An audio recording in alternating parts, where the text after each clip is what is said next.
এই রান্নায় কোনো স্পেশাল মসলা নেই, কিন্তু শেষ পর্যন্ত দেখলে বুঝবেন এটাই ঘরের আসল স্বাদ। আজ যে ফুলকপি ভাজিটা বানাচ্ছি, এটা কোনো উৎসবের রান্না না, কোনো মেহমান আসার জন্যও না। এটা সেই রান্না যেটা বিকেলে বাজার থেকে ফিরে ফ্রিজ খুলে ফুলকপি দেখে বানানো হয়। শহরের বাসায় ছোট রান্নাঘরে ২ চুলার গ্যাসে একটা মাঝারি কড়াই বসানো হয়েছে। এটা কোনো সাজানোর কথা না, যেভাবে প্রতিদিন রান্না হয় ঠিক সেভাবেই। প্রথমে ফুলকপি, মাঝারি সাইজের একটা ফুলকপি নিলাম। খুব বড় না, আবার খুব ছোটও না। ফুলকপি কাটার সময় খুব বেশি ছোট করে কাটিনি, কারণ ভাজার সময় ছোট হলে নরম হয়ে যায়। একটু বড় বড় টুকরো করে কেটে নিয়েছি। এরপর ধুয়ে ভালো করে পানি ঝরিয়ে নিলাম। এই জায়গাটায় কোনো তাড়াহুড়ো নেই, কারণ পানি ঝরানোটা বেশি জরুরি, না হলে ভাজার সময় ছিটা পড়ে। চুলায় একটা কড়াই বসালাম। চুলা মাঝারি আঁচে রেখে দিলাম। কড়াইতে তেল খুব বেশি দিব না, আবার খুব কমও দেব না।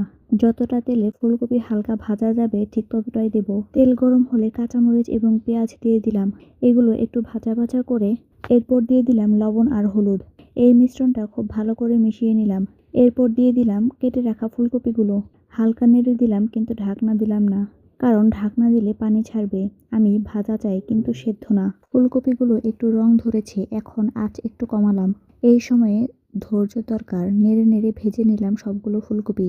চুলার পাশে দাঁড়িয়ে অন্য কোনো কিছু ভাবার দরকার নেই।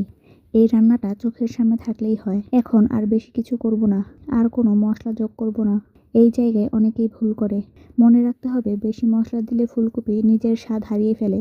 ভালো করে ফুলকপিগুলো নেড়ে দিলাম। এই সময়ে চুলার আঁচ একদম কম থাকবে। এই ভাজিটা ঝাল না, আবার তেলতেলেও না, তবু ভাতের সাথে খেলে থামা যায় না। এখন কড়াইয়ের নিচে চুলার আঁচ খুব কম। ঢাকনা দিয়ে ২ মিনিট ঢেকে রাখলাম। কোনো পানি দেইনি, কারণ ফুলকপিগুলো নিজের ভাপেই গরম হবে আর নরমও হয়ে যাবে।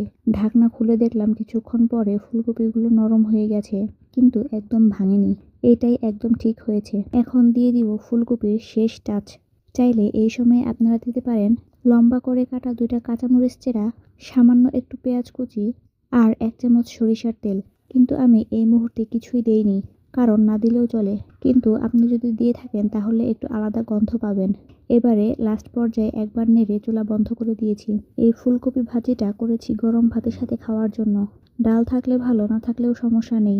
এটা সেই রান্না যেটা খাওয়ার সময় কারো কিছু বলার দরকার হয় না। বেশি আয়োজন নয়, বেশি মশলা নয়। এই কারণেই এই ফুলকপি ভাজি ঘরের মতো। এই ভাজিটা বানাতে সময় লাগে না, কিন্তু খেতে বসলে সময় থেমে যায়। এই ফুলকপি ভাজিটা খাওয়ার সময় কেউ ছবি তোলে না, কেউ সাজিয়ে রাখেও না। ভাতের পাশে চুপচাপ থাকে, কিন্তু খেতে বসলে বারবার হাত চাই সেদিকেই। এটাই ঘরের রান্না। ফুলকপি ভাজি বানাতে আলাদা কোনো প্ল্যান লাগে না। সকালবেলা ঠিক করা হয় না আজ এটা রান্না করব। বিকেলের বাজারে ফুলকপির চোখে পড়লে ব্যাস, সেখানেই সিদ্ধান্ত। শহরের বাসায় এভাবেই রান্না ঠিক হয়। এই রান্নায় সবচেয়ে দরকার যে জিনিসটা, সেটা মশলা নয়, তেল নয়, সময় দরকার। তাড়াহুড়ো না করে হালকা আঁচে ফুলকপিটাকে নিজের মতো করে ভাজতে দিতে হয়। এই জায়গাটায় অনেকেই আগেই নামিয়ে ফেলে, তখন স্বাদটা ঠিক মতো আসে না। ভালো ফুলকপি ভাজি চুপচাপ সময় নেয়, ঝাল কম, তেল কম, কিন্তু ভাত শেষ হওয়ার আগেই ভাজি শেষ। এটা এইরকম ভাজি যেটা বাচ্চারাও খায়, বড়রাও খায়। কেউ বলে না আজ কি রান্না, কারণ এটা পরিচিত প্রতিদিনের মতো। বেশি আয়োজন না, বেশি মশলা না। এই কারণে এই ফুলকপি ভাজি ঘরের মতো।